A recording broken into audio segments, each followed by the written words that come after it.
अब हम जायज़ा लेंगे स्टॉक मार्केट के मुख्तलिफ सेक्टर्स का कि वो कैसा परफॉर्म कर रहे हैं। सो ये है जी पीएसएक्स ब्रेकआउट्स की वेबसाइट, और इस पे हम चल के देखते हैं। इसका मैंने आपको पहले भी दिखाया था कि बेसिकली इसके ऊपर आप डिफरेंट स्टॉक्स का भी जायज़ा लिख सकते हैं, उनका भी एनालिसिस कर सकते हैं, और इसके साथ-साथ जो डिफरेंट सेक्टर्स हैं, आप उनका भी परफॉर्मेंस एनालिसिस कर सकते हैं। अब अगर इस पे नज़र डालें तो जो टॉप परफॉर्मर्स हैं उनमें पावर जनरेशन एंड डिस्ट्रीब्यूशन है, सीमेंट है, कमर्शियल बैंक्स हैं, फार्मा है और शुगर है। जो बॉटम पे रहे हैं पिछले 1 वीक में, उनमें refinery, oil and gas exploration, fertilizers, investment companies और इंश्योरेंस शामिल हैं।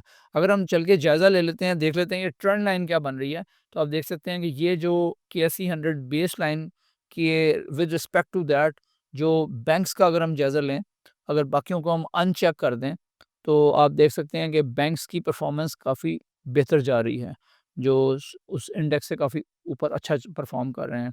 इसके साथ-साथ अगर हम फार्मा की तरफ आ जाएँ, फार्मा को सिलेक्ट करें, तो फार्मा का ट्रेंड भी अपवर्ड बन चुका है। अच्छा, इसके बाद अगर हम सीमेंट पे नज़र मारते हैं, तो सीमेंट का ट्रेंड भी अपवर्ड नज़र आ रहा है, और जो कंपनीज़ अच्छा परफॉर्म नहीं कर रही, तो रिफाइनरी पे नज़र डालते हैं, तो उसका ग्राफ नीचे की तरफ है। इस तरह आप देख सकते हैं कि जो इंश्योरेंस है, वो भी नीचे को डाउनवर्ड्स जा रहा है, इन्वेस्टमेंट वाली कंपनीज़ भी नीचे को जा रही हैं।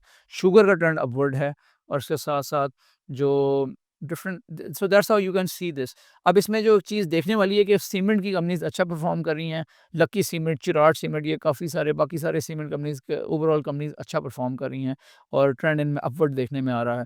इसके साथ-साथ अगर हम बात करें ऑयल एंड गैस की, तो मैंने पहले भी ज़िक्र किया है कि जो बेनिफिशियरीज़ से सर्कुलर डेट के रिज़ॉल्व होने से ओजीडीसी, पीएसओ, पीपीएल, तो उनका ट्रेंड अब डाउनवर्ड बन रहा है। अगर माड़ी की बात करें, तो ये माड़ी को भी बाय करने के लिए अच्छा टाइम नहीं है, और आपको इसको नीचे जाने का थोड़ा-सा वेट करना चाहिए। बैंक्स पे नज़र डालें, तो बैंक्स भी अच्छा परफ़ॉर्म कर रहे हैं। इनमें मिज़ान बैंक, फ़ैसल बैंक और बैंक्स भी शामिल हैं। अगर फार्मास्यूटिकल सेक्टर की बात करें, तो उसका भी ट्रेंड अपवर्ड अच्छा बन रहा है। ये सारी बातें जो मैं आपसे कर रहा हूँ डिफरेंट स्टॉक्स के बारे में और डिफरेंट सेक्टर्स के बारे में, प्लीज़ नोट दैट ये फाइनेंशियल एडवाइस बिल्कुल नहीं है।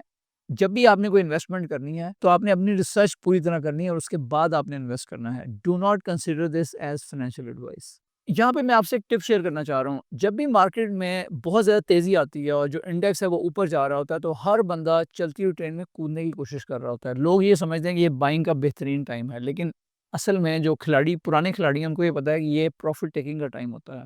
यूजुअली जब पीक हिट करती है किसी भी चीज़ की, और मार्केट का अपवर्ड ट्रेंड काफ़ी ज़्यादा जा चुका होता है, तो उसके बाद मार्केट में एक ठहराव आता है, और मार्केट साइडवेज़ भी जाती है। ये ऐसे ही है जैसे आपने माउंटेन्स के ऊपर, पहाड़ों के ऊपर आप गए और आपने हाइक की। अब हर घंटे बाद या आधे घंटे बाद आपको थोड़ी देर रुक के थोड़ा-सा सस्ताना पड़ेगा, साँस लेना पड़ेगा, फिर अपना साँस बहाल करके आप दोबारा से चढ़ाई शुरू करेंगे। तो यही चीज़ आप देख सकते हैं मार्केट के केस में भी होती है, और यूजुअली जब मार्केट साइडवेज़ परफ़ॉर्म कर रही होती है, तो वो मार्केट में एंट्री का अच्छा टाइम नहीं होता, बिकॉज़ उसमें आप कोई ख़ास प्रॉफ़िट नहीं बना सकते।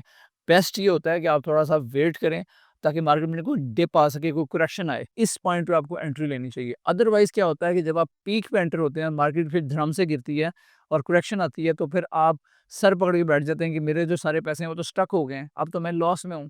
तो इस सिलसिले में अगर आप ट्रेडिंग करते हैं, तो मेरी आपको एडवाइस ये होगी कि आपको आपको लाज़मी तौर पे इन्वेस्टमेंट करते हुए सोचना चाहिए कि मार्केट अपने पीक पे तो नहीं गई हुई है, ये स्टॉक क्या अपनी फेयर प्राइस वैल्यू से बहुत ज़्यादा ऊपर तो नहीं चला गया। इन दैट केस आपको बाइंग नहीं करनी चाहिए। आपको डिप में बाय करना चाहिए, आपको करेक्शन का वेट करना चाहिए, और कुछ ना कुछ कैश आपको रिज़र्व्स में रखना चाहिए। जब भी कभी डिप आए या करेक्शन आए, तो उसमें आप बाइंग कर सकें। अगर आपकी तरजीह जो है वो लॉन्ग टर्म इन्वेस्टमेंट है, तो ये चीज़ आपके लिए एप्लीकेबल नहीं है। उस केस में आपको लाज़मी तौर पे जो बाइंग है, वो रेगुलर इंटरवल्स पे करते रहना चाहिए अच्छी कंपनीज़ के अंदर। जैसे लकी सीमेंट है, जैसे मिज़ान बैंक है, जैसे माड़ी है। क्योंकि ये कंपनियाँ स्ट्रॉन्ग हैं, और लॉन्ग रन में एक्सपेक्ट ये किया जाता है कि अच्छा परफ़ॉर्म करेंगी। तो ज़रूरत इस बात की है कि जब मार्केट इस तरह परफ़ॉर्म कर रही हो, जैसे आजकल कर रही है, कि कभी ये बहुत ज़्यादा फ़ास्ट चल पड़ती है, फिर उसके बाद मार्केट कुछ दिनों के लिए ब्रीथिंग स्पेस लेती है और साइडवेज़ चली जाती है, तो ऐसी सूरत-ए-हाल में बहुत ही सोच समझ के इन्वेस्टमेंट करें, बाइंग करें। उम्मीद है आपको आज की वीडियो अच्छी लगी होगी। अगर आपको अच्छी लगी है, तो इसे लाइक कर दें।